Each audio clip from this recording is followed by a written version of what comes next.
Hi guys, sobrang lamig sa amin ngayon. It's 5 degrees.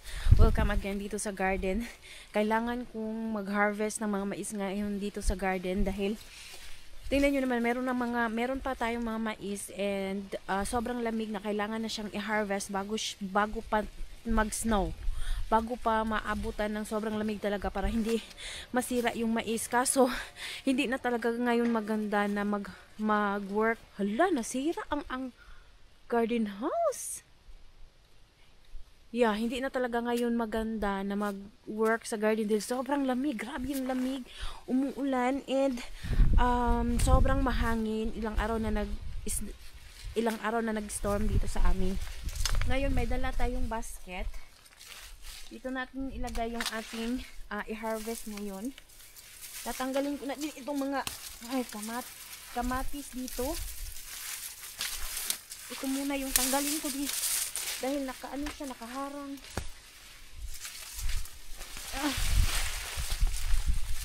Nagdala pala ako ng machete para madali na lang yung pag-harvest ko sa mais. Grabe, ang hirap mag-harvest ng ganito kalamig. Yan talaga dahil nga yung time na nandun kami sa Pilipinas, yun yung time na need i-harvest at need ilinisin itong garden.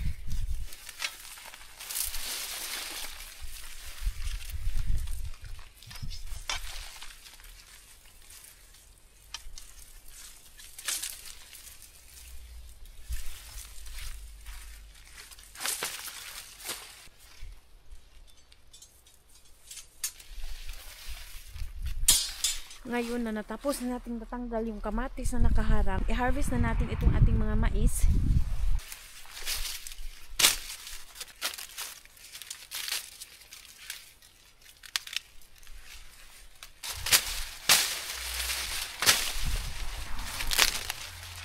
Umuulan pala ngayon dito sa amin. Ayan ang itsura ng ating mais.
So guys, yan yung na-harvest natin.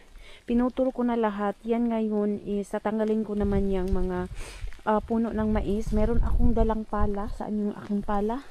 Yan, meron akong dalang pala.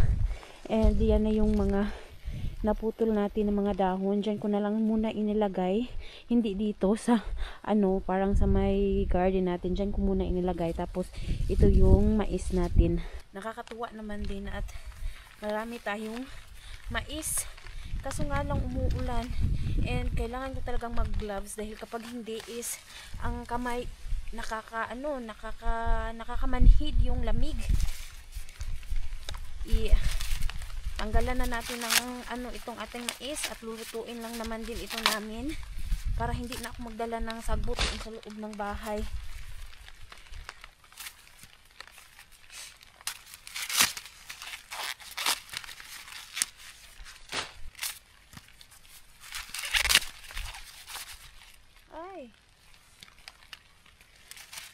tuhod pa pala siya.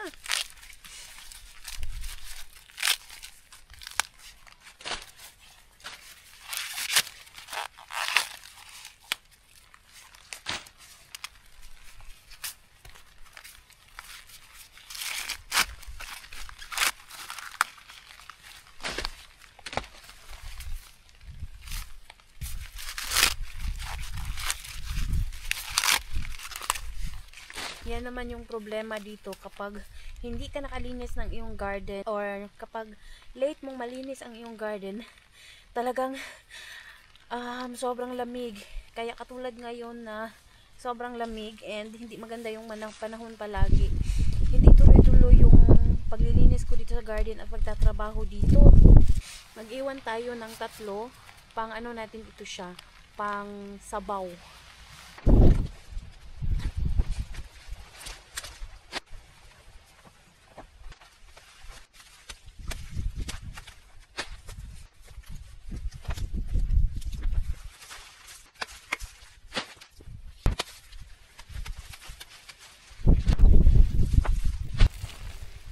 So ngayon tinanggal pala natin yung ating mga talong dahil hindi na nga mamumunga yan sa sobrang lamig. Meron naman akong nakita na iilan pa ng mga talong na naiwan maliliit. So kukunin na natin ito. Tapos ito namang mga mais yung tatanggalin natin.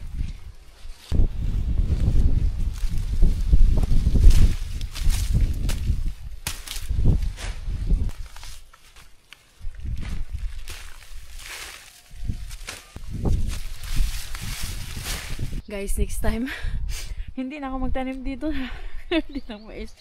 Siguro magtatanim ako ng mais doon sa dulo. Diyos ko, ang hirap niyang tanggalin and ang lalaki niya ng mga puno niya.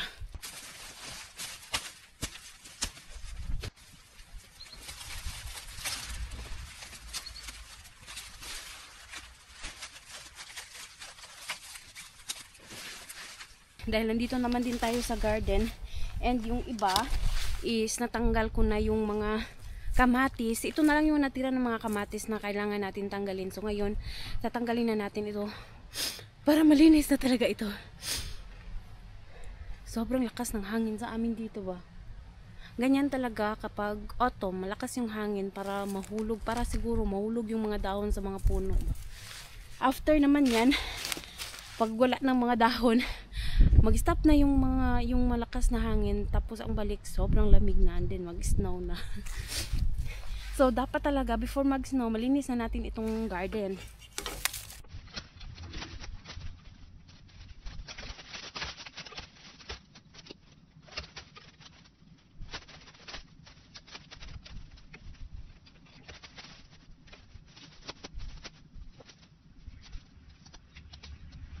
Guys, meron tayong isang garden bed dito. Ito yung kailangan din natin linisin. Talagang ngayon lilinisin natin ito para makapagtanim tayo dito ng mga garlic. So since yung garlic need ng 9 months bago siya ma-harvest and nakaka-survive naman siya sa winter, parang mag-i-sleep lang yan sila sa ilalim in winter. So ngayon na itatanim na natin siya dito sa garden. So maganda talagang tanim ng garlic is dito sa amin mga between October, early November, late ng ayang November. So kailangan linisin na natin ito para in the next days makapag tanim na tayo dito ng mga garlic.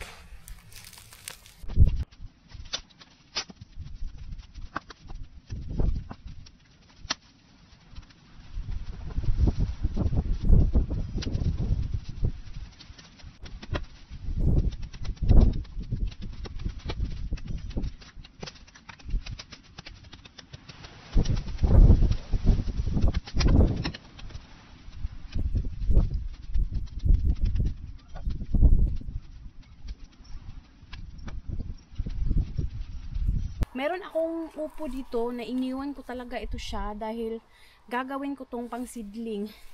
Sobrang dark ko ba?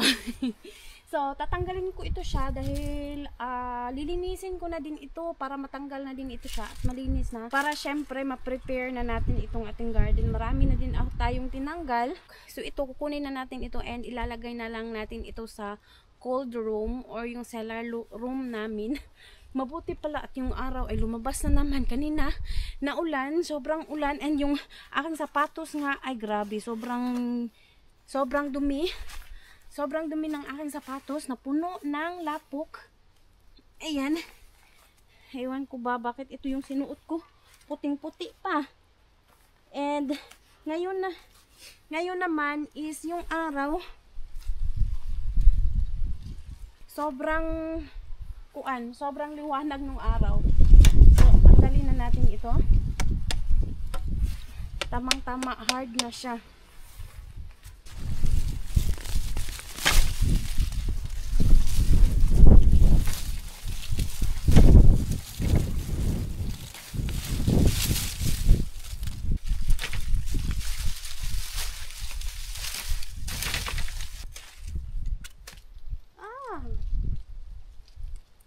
Meron palang upo dito.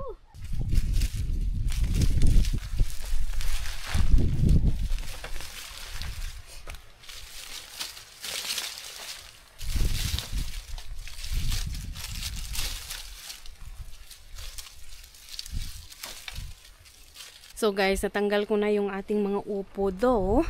Tingnan nyo yung nasa taas. Iniwanan ko na, hindi ko na tinanggal yung nasa taas dahil ang haba and mahirap siyang tanggalin. So, hahayaan ko na muna na ma-dry para mas madali siyang matanggal kapag dry na siya. Tapos, tingnan nyo yan yung tinanggal ko. So, mag-dry naman yan dahil wala ng mga roots. Tinanggal ko na yung mga roots dyan. Kailangan ko pa yung linisin in the next days dahil papasok natin sa bahay, and ayan sa gilid. Natanggal ko na din ito. Next year, dagdagan natin ito dito para dito ko na itanim yung aking mga pipino at iba pang nagka-climbed na mga pananim. Tapos yung ating nilinis, alam nyo, I'm so happy talaga na nalinis ko na siya ngayon dahil I thought na kailangan ko pa siyang gamitan ng yung machine na pang linis, pang tanggal ng pang pulverize ng lupa. Hindi na pala dahil nga nag-ulan and ilang araw nag-ulan dito, so yung soil is sobrang soft niya. And tingnan nyo naman guys, yan, I'm so happy dahil natapos na ito, and yan siya, ready na yan siya. I maybe think na lagyan siguro ng lupa where you can buy the soil na yung lupa na binibili namin. Pero kung nakikita nyo yung merong baldi doon, pwede ko yung magamit na ilagay natin dito dahil kailangan na talaga natin na in the next days or siguro next week.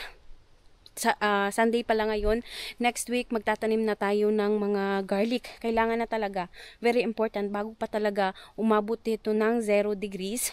And yung mais dyan, natanggal na din natin. Sobrang dami kong natrabaho ngayon in a short span of time. Kahit na ulan, umulan, hindi talaga ako nag-stop dahil ngayon lang din yung time na nandun si asawa nag-aalaga kay anak. So ngayon talaga meron akong time na maglinis dito sa garden, and matagal ko na, and since nasa Pilipinas pa ako, talagang iniisip ko na talaga kung paano ko ililinisin itong garden and kung paano at ano yung itatanim natin in the next year. But now, lilinisin muna natin for the preparation of our garden next year.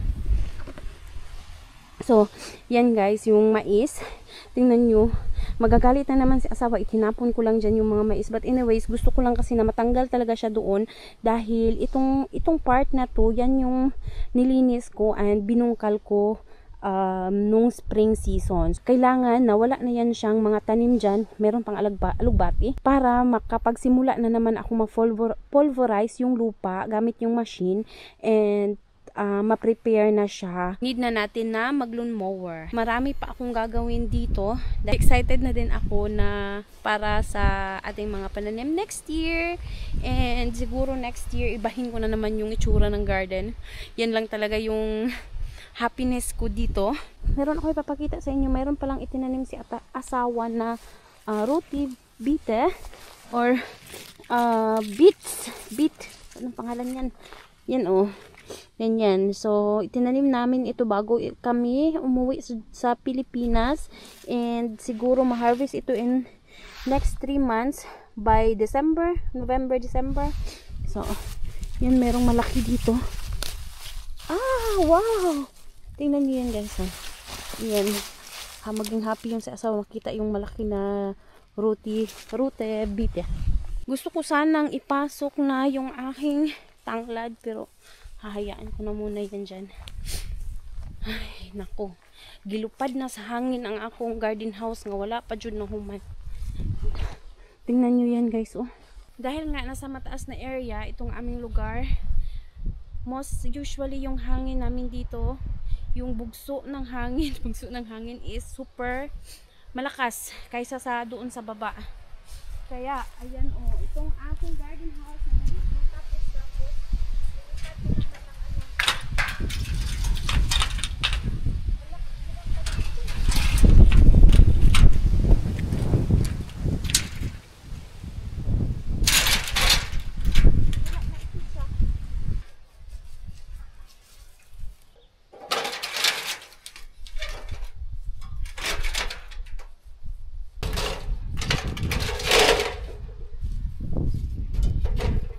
so, nilagyan ko itong ganito na harang para hindi na naman siya lumipad.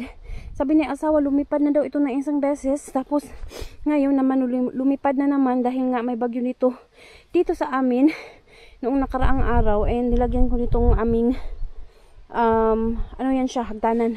Hanap tayo dito ng berries. Ayan. Hindi pa pala masyadong hinog ito.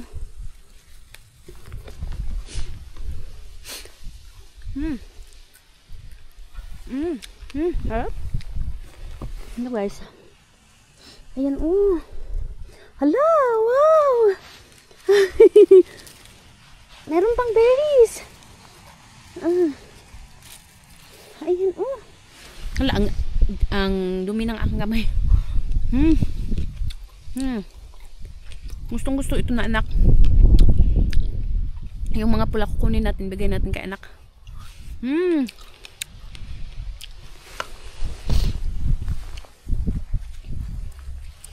Hala, natanggal pala ito.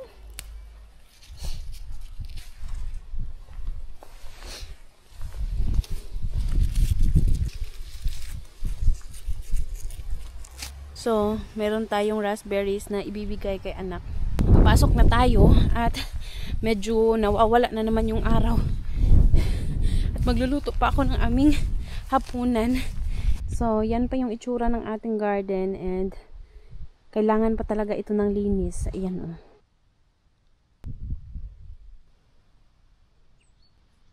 Vlog, tingnan nyo naman, sobrang ganda ng panahon ngayon. Ngayon lang ako nakapag-vlog na sobrang ganda ng weather simula nung pag-uwi namin from the Philippines vacation. Sus, grabe yung English. Naglisod pa. So, ngayon, ang gagawin natin, gusto kong maglinis sa garden, pero kailangan ko munang mag-lawn mower.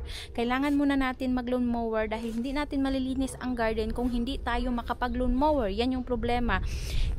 Since pagdating namin maulan, malamig, yan yung weather. So, ngayon lang talaga, today lang talaga na sobrang maganda, na super blue yung sky. Ngayon lang talaga. Tingnan nyo guys, oh, kailangan ko ding maglinis dito, pero itinanim ko ito I think last year, but last summer hindi siya namulaklak, and now sobrang laki niya, sobrang dami niya. Ayan, oh, lumaki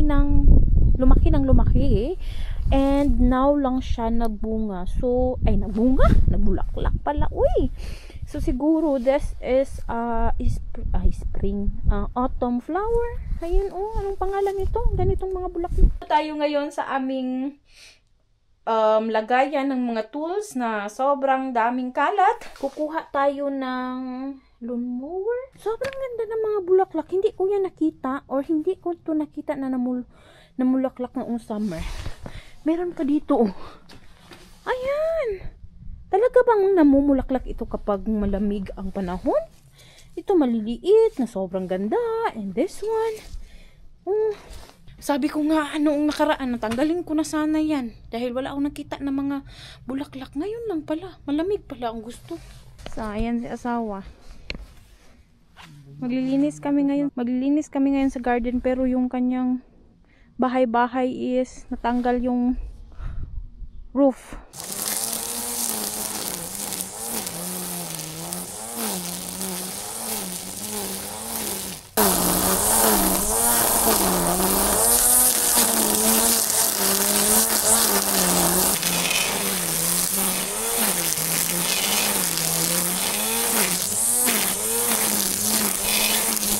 Sa sobrang tagal namin na umalis, ngayon sobrang haba na ng mga damo. Though last time, nag-lawn mower si asawa. Itong dito sa gilid hindi niya ma-lawn mower. So kailangan ko siyang manually na i-cut. Yung kasing aking cutter, hindi kasi siya hindi siya nakakalinis kapag ganito nakahaba yung damo. So manually ko siya i-cut. Kaya manually ko siya i-cut para mas matanggal talaga yung mahahaba. So ganito talaga yung ginagawa ko dito. Para lang din akong nasa Pilipinas. And sanay naman ako sa ganitong trabaho. Kaya hindi ako nagre-reklamo. And kaligayahan ko na talaga na yung garden ko kapag malinis, syempre, gaganahan ka naman magtanim-tanim kapag malinis. And magpupunta sa garden kapag malinis yung iyong garden. Nung pagdating ko, hindi ko talaga siya inuna and hindi ko siya pinuntahan dahil nga sobrang dami niyang linisin. So kailangan ko na talaga siyang linisin ngayon.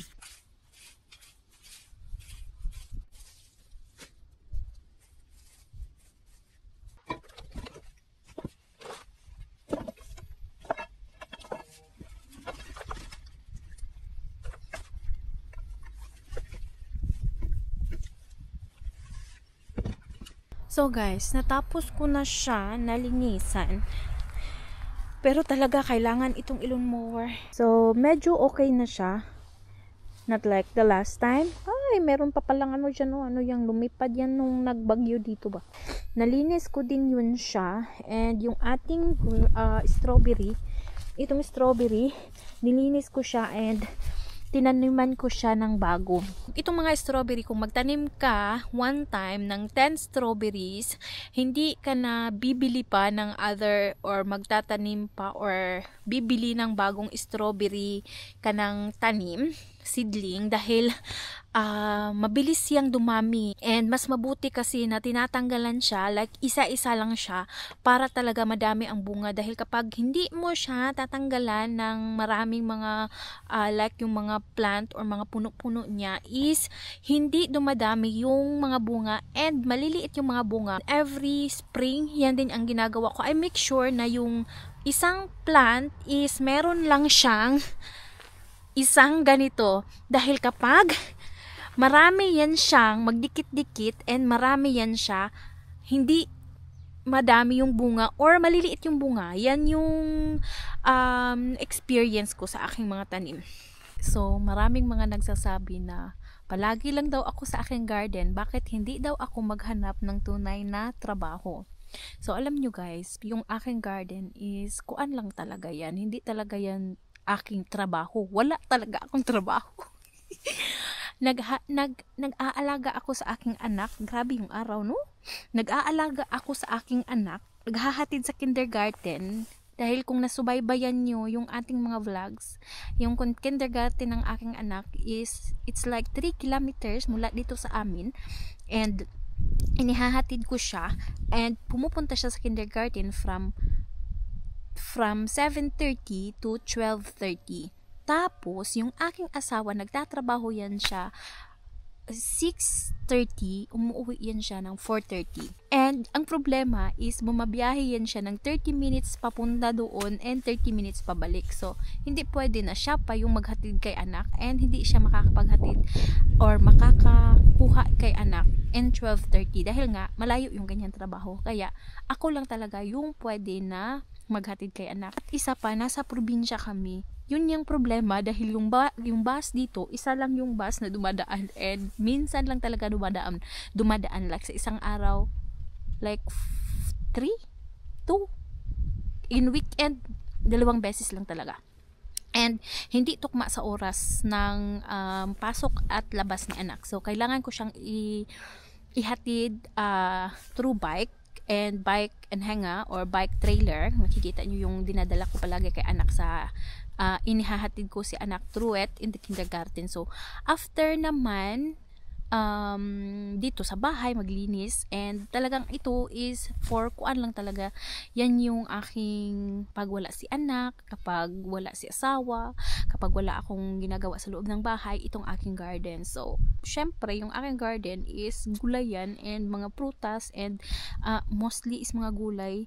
Nakaka-benefit naman kami dahil yan naman yung ginugulay namin, lalo na dito sa Germany sobrang mahal ang Philippine vegetables. At saka 3 months lang yung summer dito sa Germany. After 3 months, so yung 9 months wala nang garden. At saka i-share ko din sa inyo para naman alam nyo yung ginagawa ko and yung simpleng buhay na mayroon palang buhay na ganito dito sa Germany.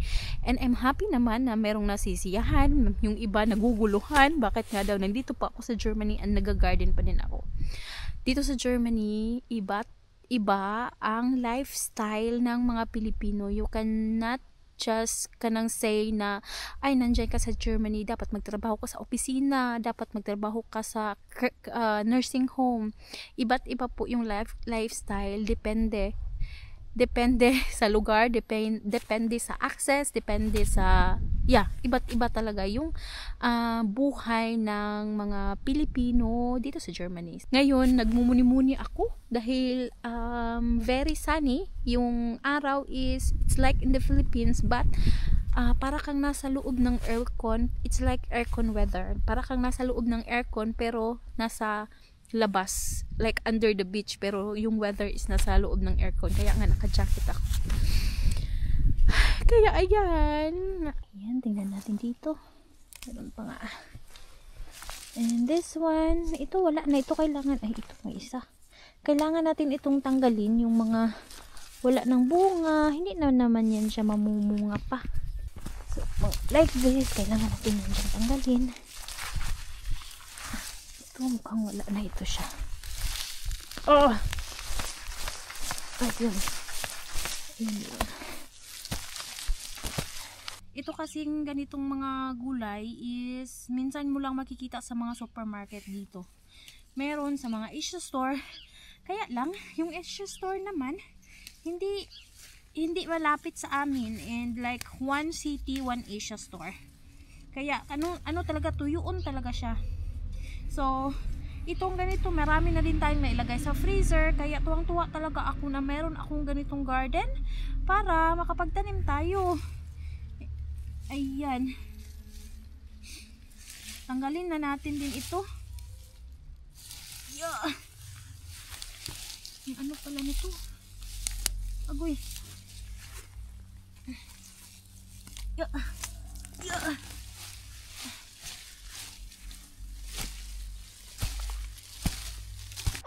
Hello! Ayun na pala si anak.